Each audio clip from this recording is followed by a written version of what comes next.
645, cadeau. Après que Louis Berry ait quitté la zone du café, Kolobo poussa un soupir de soulagement. Il ôta ses lunettes de soleil, récupéra les 5000 verles d'or et les recompta. Les problèmes attendent toujours d'être prêts à exploser, pensa-t-il en serrant ses lunettes de soleil. Il se leva et se dirigea vers la porte. Quelque chose n'allait pas. Il pouvait le sentir. Son corps se tendit avec une sorte de sentiment de danger qu'il ne pouvait pas expliquer. Son cœur s'emballa alors qu'il scrutait les lieux de manière professionnelle, essayant d'identifier le danger. Les pas de Kolobo changèrent, parfois rapides, parfois lents. Il partait dans une direction pour s'arrêter quelques pas plus tard. Kolobo a admiré le soleil du matin, le magasin tranquille qui venait d'ouvrir ses portes et la poignée de clients éparpillés. Pas un seul regard ne semblait fixé sur lui, et personne ne se cachait dans l'ombre, observant chacun de ses mouvements. Pourtant, suivant son instinct, ses pieds le ramenèrent au café. C'est là qu'il s'est finalement arrêté, devant le panneau des toilettes. 2 années en tant que Beyondé ont enseigné à Kolobo la leçon la plus importante. Faites confiance à votre instinct. Sans réfléchir, il ouvrit la lourde porte en bois et entra. La boutique d'importation et d'exportation de Matani n'était pas une ruelle. Ses toilettes étaient grandes. 3 urinoirs, 3 stalles et des lampes à gaz clignotaient sur le carrelage propre. Kolobo s'est dirigé vers l'évier pour s'asperger le visage d'eau froide. Peut-être que cela éliminerait cet étrange sentiment de danger qui l'envahissait. Alors qu'il levait les yeux, un visage le regardait dans le miroir. Mais ce n'était pas le sien. Le visage était terriblement blanc. Le gars avait l'air d'avoir une vingtaine d'années, avec une peau châtain clair et des yeux d'un vert foncé et maladif. Il regarda Kolobo avec des yeux morts et froids. Le cerveau de Kolobo s'est court-circuité lorsque la reconnaissance a frappé.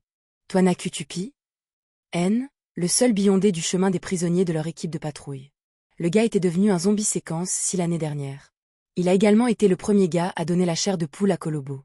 S'il en parlait à quelqu'un d'autre, il lui disait instinctivement qu'il finirait mort.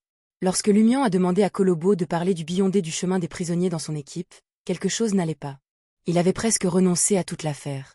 Il avait compté cette énorme somme de 50 000, non pas par méfiance mais parce qu'il avait besoin de temps pour réfléchir, pour peser le risque. Il a décidé de faire confiance à son instinct, mais il n'avait pas parlé à Lumian de ce sentiment, de cette peur de Tupi. N. Et maintenant, Twanaku Tupi? N était là, reflétée dans le miroir. Il s'agit d'un pouvoir RET de séquence 5. Quand a-t-il avancé? Kolobo pouvait à peine réfléchir à l'horreur grandissante. Soudain, son corps eut l'impression d'avoir été jeté dans un lac glacé. Kolobo pouvait à peine bouger. Un froid glacial l'envahit, du genre à vous glacer jusqu'aux os. On dirait que ma couverture est grillée. On vous a en fait demandé de fournir mes informations. Je vais quitter Port Pilot, mais je vais laisser 2 cadeaux à Lumianli. Qu'est-ce que ça voulait dire? Quel genre de cadeau? Et qui diable était Lumianli? Les pensées de Kolobo étaient confuses. Ses propres mains se resserraient autour de son cou. Puis, avec un sursaut nauséabond, il réalisa de quel cadeau parlait la voix. Twanaku Tupi? Elle allait le tuer et laisser un cadeau, son cadavre. Mais il a dit 2 cadeaux. C'était quoi l'autre? Dans le bâtiment beige de 4 étages de l'équipe de patrouille. Camus sirotait son café Highlander et lisait le West Balam Telegraph, réfléchissant à l'accord entre Kolobo et Louis Berry. En cas de succès, en tant qu'intermédiaire, il recevrait 20% du montant. Frappez, frappez, frappez. Un léger coup retentit à la porte du bureau de Camus. S'il vous plaît, entrez.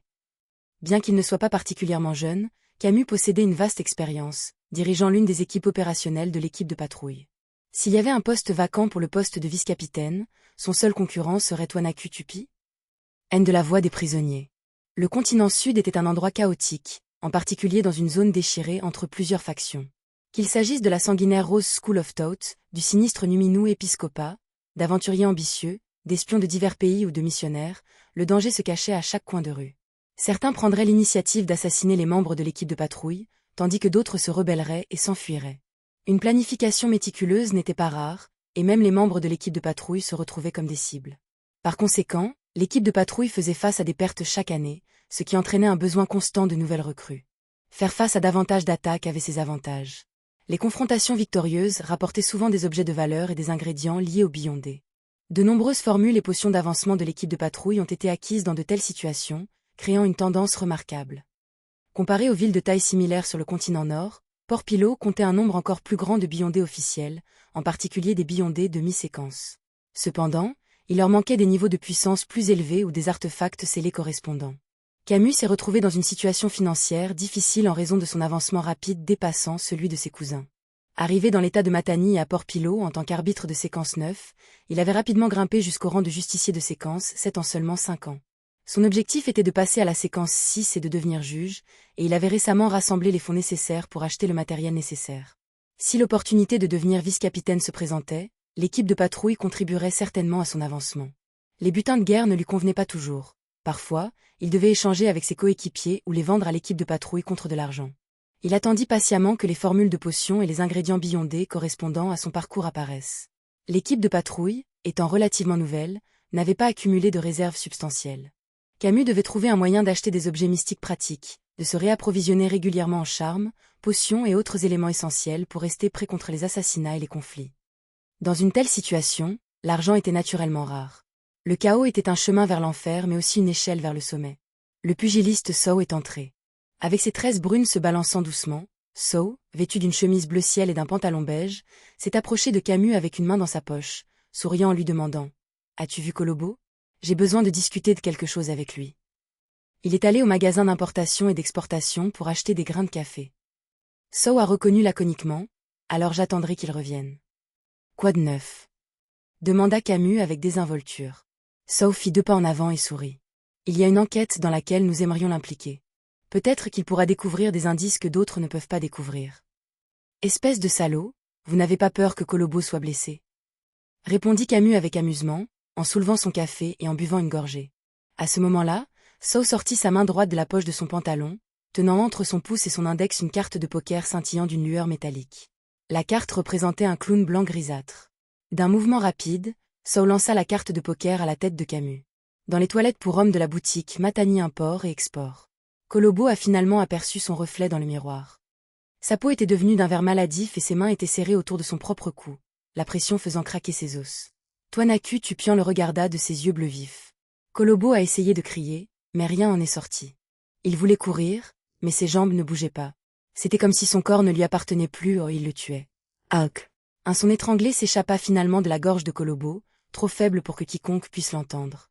La peur et le désespoir se resserrèrent autour de son cœur. Puis, les doigts de Colombo ont glissé. Une silhouette émergea de l'ombre près des bouches d'aération de la salle de bain. Lumiant aux cheveux noirs, yeux verts, tout habillé de noir et blanc avec un chapeau de paille doré. Une lueur de surprise traversa son visage, puis de compréhension. Il portait une flûte en os noir à ses lèvres. Un bourdonnement retentit, accompagné d'une mélodie mélancolique résonnant dans les trous rouges foncés. Symphonie de la haine.